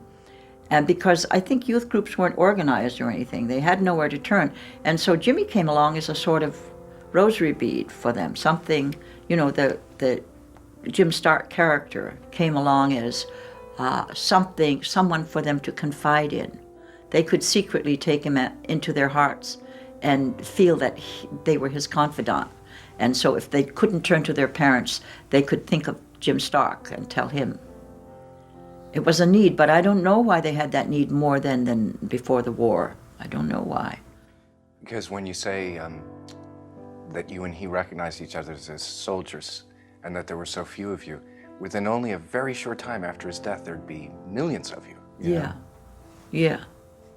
There'd be 1 million soldiers fighting on that side. Yeah, but still, and it's more than that too, because Jimmy was from another planet, and so was I. But then there are a lot of those people too. You know, he was the little prince. I don't know which planet I came from, but that's what we both were. We were both aliens stranded here. Couldn't find our way back to the planet. We didn't know how we got here, but we at least could commiserate. Hi, stranger, I know how you feel. You can't find your planet. Right? You know, so of course it was comfortable. But now there are a lot of those people who feel alienated on Earth. Lots of them. Yep. Shortly after Dean's death, the confidential magazine-style scandal sheet called Whisper ran an article titled James Dean's Black Madonna, with Dean and Maila as Vampira splashed across the cover. In what Whisper called the most chilling and tragic love story in Hollywood history, Dean's death was linked to Maila's supposed witchery. The article caused a sensation. In the climate of fan hysteria, the blurred line between character and actress made it easy to pin Dean's death on a spooky regional celebrity and her, quote, black magic TV show. It was a lasting wound to her, and much of her later campaign to insist on Dean's closeness can be viewed as an attempt to rectify it.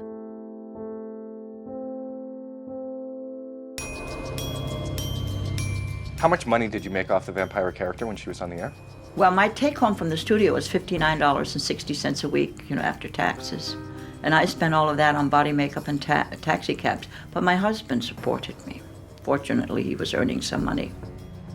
And how long did the show run for? How many? On Channel 7, I did 54 segments, so that's a year and 2 weeks. But then I was, a year and a half later, I was on Channel 9 for 13 weeks. And how was it that the ending of the show came about? Well, ABC hadn't initially wanted to do. My program director, who discovered me, wanted to do it, but the executives said, no, what is this, you know? So we had to persuade them. And so we were able to persuade them because it was a dead time slot late at night, a dead time slot we go on, right? And very little money. So, all right, something to dress up the trash at midnight, you know? So they allowed us to be on, but they wouldn't go for the expense of it, the entire Addams family, you know. But now when they saw it was the most successful thing on the station. On Halloween we got 2,000 phone calls from housewives wanting to know how to dress as Vampira. And so they realized that vampires on television were indeed very good. So then they decided that they needed to own the concept. And they were leasing it from me. They were leasing 49%. It was my idea to give them 49%. I wanted to give them as much as I possibly could without losing control, because I appreciated the fact that they were taking me out of obscurity. But then they decided they wanted to own it and put me out of commission. So they did.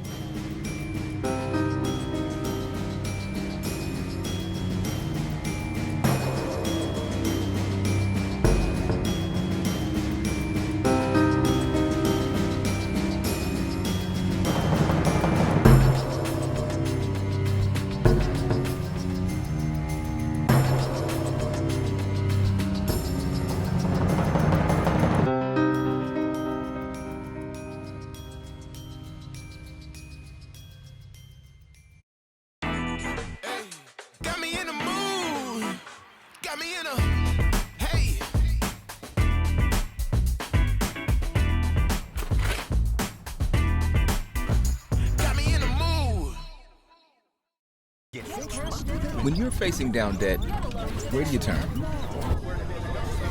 There are plenty of lenders, plenty of personal loans, but are they right for you? Karma Confidence Technology shows curated personal loans with outstanding chances of approval from up to 25 trusted lenders. And members save an average of 27% on interest rates when they compare personal loans on Credit Karma. Boom. Download the app and apply with Karma Confidence now.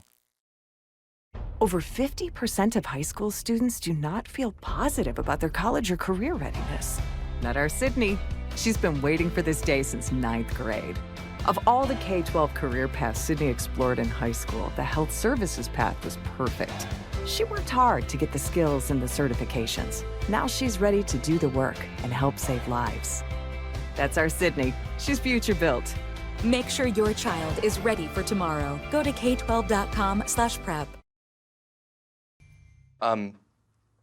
What happened to you after the show was over? Well, I had very low self-esteem.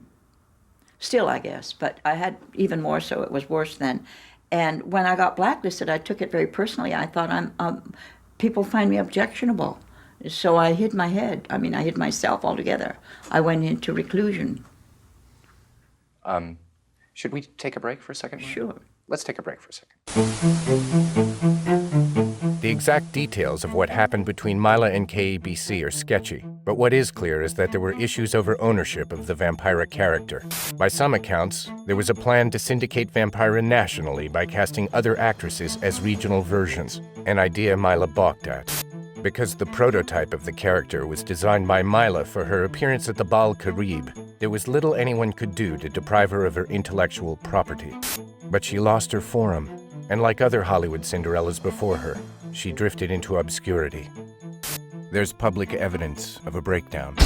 In 1956, after Vampira's brief second series ended, Maila attended a Halloween party dressed as a witch with a bandaged male friend dressed as accident victim James Dean.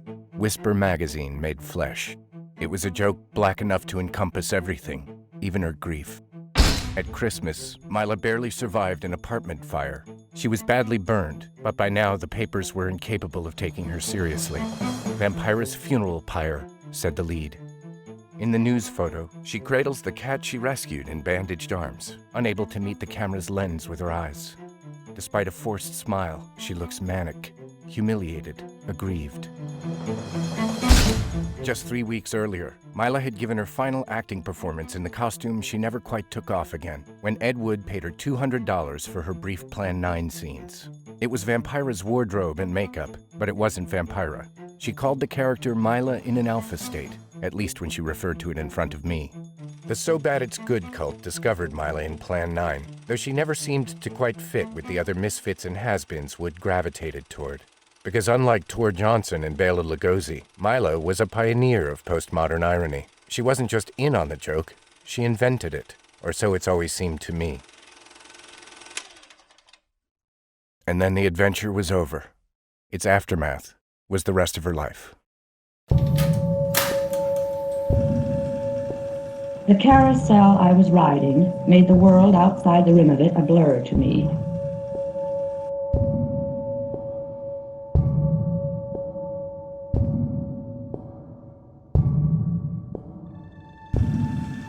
The TV set is the most singularly distressing to me of the aforementioned commodities. The phone running a close second.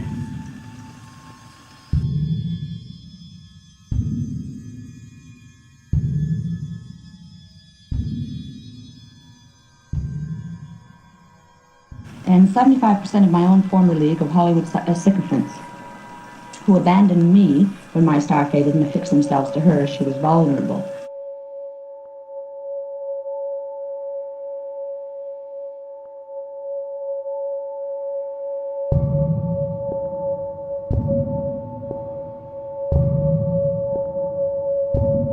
Yes, Brad, this is an answer to your question. Do you have any opinions on Hollywood's fringe society? Any opinions, said I. That question and my answer to it. I see a fuming, bubbling mass of matter, rotating as it ferments. A myriad maggots burrow, slither, and writhe on its outer surfaces and in and about its subterranean passages. Slime-covered though we are, we cling still tenaciously to the undulating, sordid mass. For it is our world, the only world we neurotics know. Sometimes we find ourselves on its outer surfaces, where, if we pick the film of slime from our eyeballs, we can see the sun. Not feel it, of course, just see it. For we are unable to feel anything but the constant anxiety we know, which consumes us and never leaves us, save rarely to make way for a frenzied, manic sort of hysteria. Sometimes we rationalize ourselves into thinking we have renewed our strength, having burrowed deep into... Okay? You don't want to know my opinions on that subject. All right.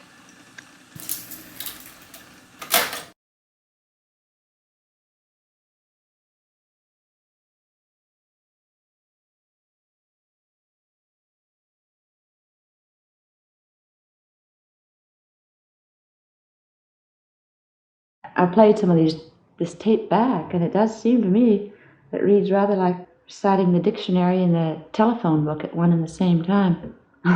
Although actually, the way that I lived it, as I lived them, they felt more rather like playing Norma Desmond in a Jean Cocteau dream sequence.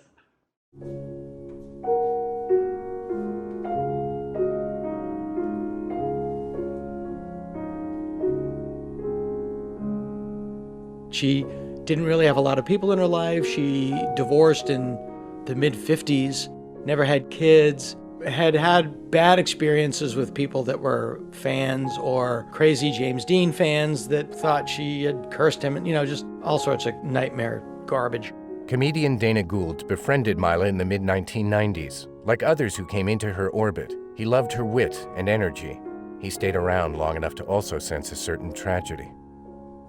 We just became friends, and I just really came to love her. She shouldn't have been available to me.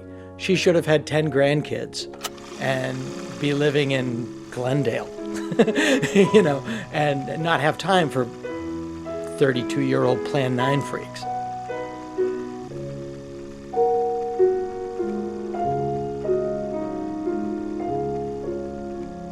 I did a long interview with Maila about her lost years, and the details are both heartbreaking and scary. The one that stays with me, though, isn't about hard times, bad breaks, or crazed fans. It's about constancy. Here's a reading by my friend Jennifer Van Gertham of what Maila said. Well, I stayed camera ready for 20 years, literally. Talk about naivete. I was an incurable romantic. I may still be.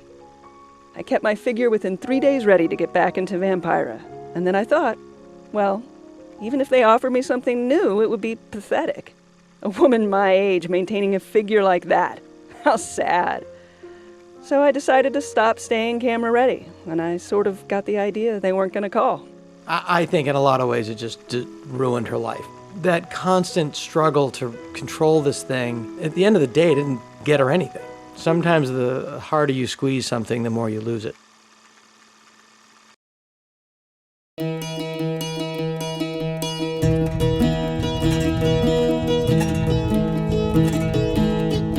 As the years flew by, reclusion became a way of life.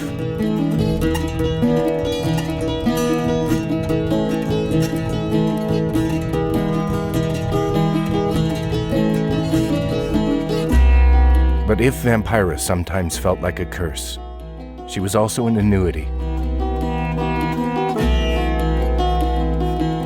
The punks found her, then the goths, and the cult movie geeks.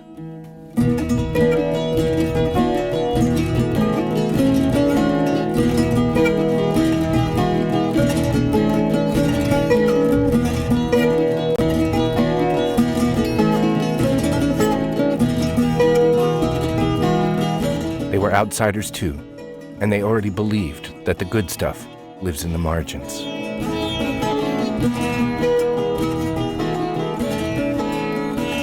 There was a big sort of horror punk genre at the time with the Misfits and to a lesser extent, the Damned. And of course the low budgetness of Ed Wood's films in general. I think that's something, that plays into the do-it-yourself ethic that's always been sort of a part of punk from the beginning. And I think a lot of the boys find her very erotic. A lot of the girls, they dress up like Vampira.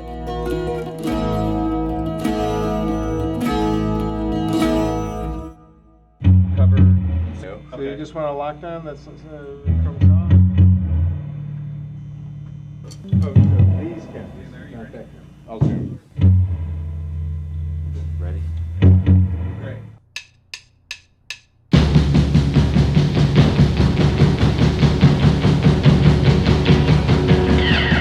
Genocide is the utopia for the Vatican Antichrist and all of his helpers, wicked men in high places. Where in the Bible does it tell me not to speak out against the Antichrist, against wicked presidents, kings, nations, and false religious leaders, false prophets? She just came in cold, and we handed her this thing that we found off the street in Hollywood, this little pamphlet, and said, okay, read this. But having never seen us, having never heard us, she created this thing that to this day, it's like I still listen to it, and it's amazing.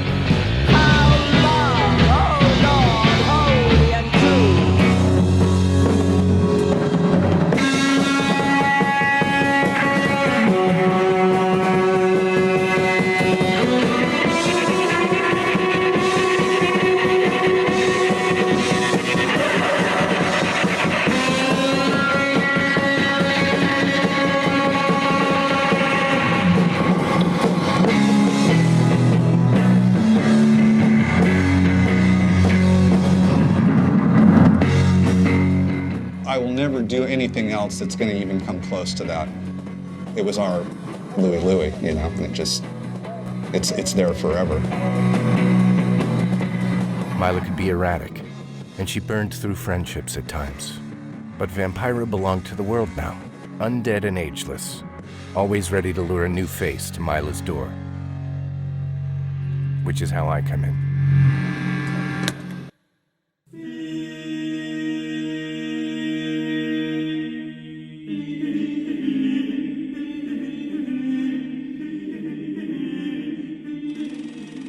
In 1994, I used the excuse of a movie magazine I was working for to seek Maila out. My timing was fortuitous because her story wasn't over, and it was headed toward an ending that was relatively happy.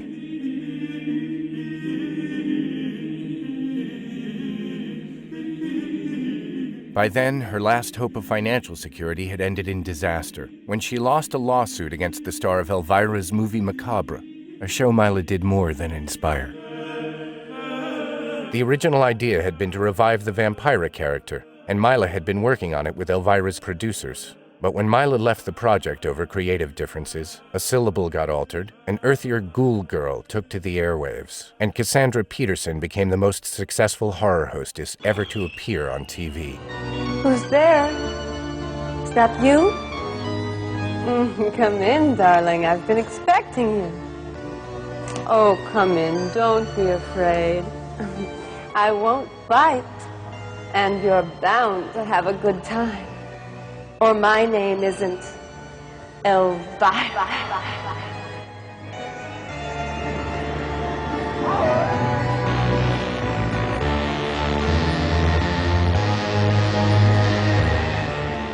Once I was Groucho Marx. She wore the eyebrows, you know. Greater legal minds than mine can interpret what was or wasn't decided by Nurmi versus Peterson, which had one claim dropped on jurisdictional grounds and 3 more dismissed by the court. By the time Maila and I met, she'd taken to speaking in more general terms on such subjects. She'd want you to hear her thoughts. This, for one thing, this is a society I have noticed, this very one in America or in Hollywood, probably America, where the inventor is rarely honored of anything. It's usually the first person with plenty of money who comes along and grabs it, who goes to the bank. And I'm one of those people, too. I don't go to the bank. I'm the inventor, and I watch the other people go to the bank with my money. I don't know. It's the way of life. I don't know what to think. I pity those people. I think they're so little and so ugly. I don't pray for them. I'm not a saint, but I do pity them. And boy, they are legion. Maila waived an appeal in her court case, with a document written by hand. In view of lack of counsel, and further, in lack of funds, I have no alternative but to discontinue this action. She signed it twice, as Maila and Vampira. Maila and I bonded instantly. She said I looked like Brando, an alleged lover, as was Orson Welles, by the way, but not, it should be said, her pal Jimmy Dean. Ooh, those eyes. He gives me the willies. The release of Tim Burton's Ed Wood biopic brought Maila renewed attention, and she even made selective appearances at fan conventions, an activity she was always skeptical about in my presence. But it was money, and she was in need. She had trouble walking, and her eyesight was very bad. I once saw her talk to a fan in the auditorium of the Beverly Garland Hotel, without even noticing the girl had given herself fangs by hiring an orthodontist to file her teeth. Pardon me, Miss Vampira? Yes? I'm Ed Wood. I'm a film producer, and I'm currently in production on a science fiction piece with Bela Lugosi and Swedish wrestler Tor Johnson. We had one unpleasant encounter. Knowing how nervous Maila was about the Ed Wood biopic, I arranged a private pre-release screening for her through contacts at Disney. God, this show needs better jokes. But Maila was deeply scarred by her past. She had convinced herself Disney was scheming to steal Vampira from her, so they could put her on lunch pails and inside Happy Meals. When I presented the screening idea to her, she accused me of being part of a broad conspiracy. I calmed her by letting her gossip about her time schooling the actress who played her, director Tim Burton's girlfriend, Lisa Marie. Yeah, how about this? What if I don't have any lines? I'll play the part mute. We lunched regularly at an Italian restaurant she liked, and once, for a special treat, I took her out to dinner at what remained of the Los Feliz Brown Derby. She wrote me a moving letter about our relationship, one I'll always keep. In the mid-1950s, Vampira rose weekly from her crypt to host a late-night scary movie right here on Channel 7. Today, the woman who played Vampira is 78 years old. I think what sustained her in her later years wasn't the growth of the Vampira cult, though that was exponential after a while. It was a relatively small group of admirers who started out as fans of the icon, but came to love the person instead. Has it been tough? Yeah. Not lately, but it's been tough. Because Maila, had just such a difficult time with the business, that also made her pull back into herself.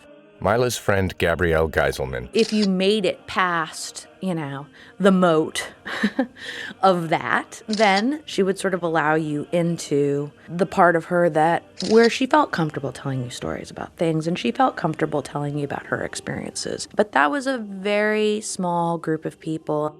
Maila was complicated and surely ambitious once upon a time. I think she found in the end she had simpler needs.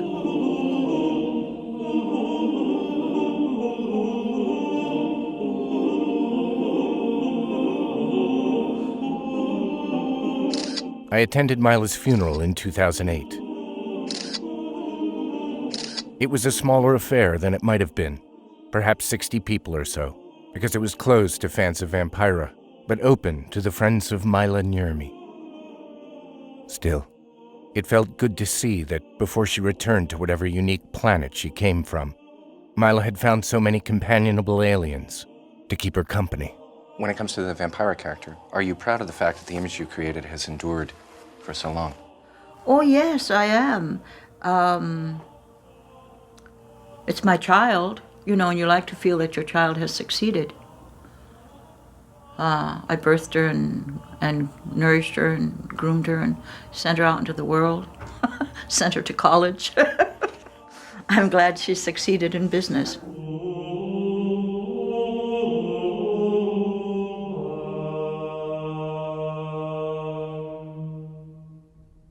In my experience, when someone dies, you think about things left undone.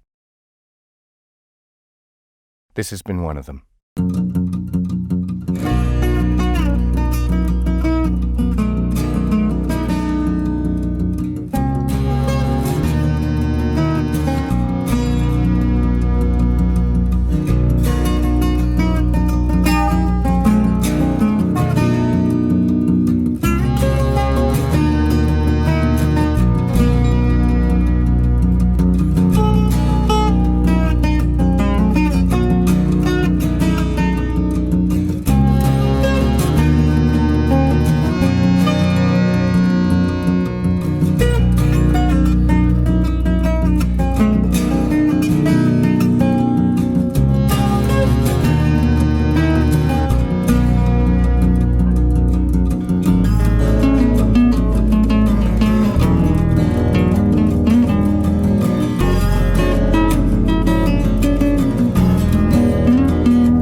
I dream.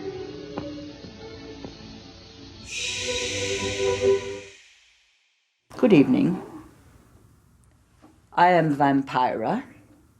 I trust you have had the good fortune to have had a perfectly terrible week, darling.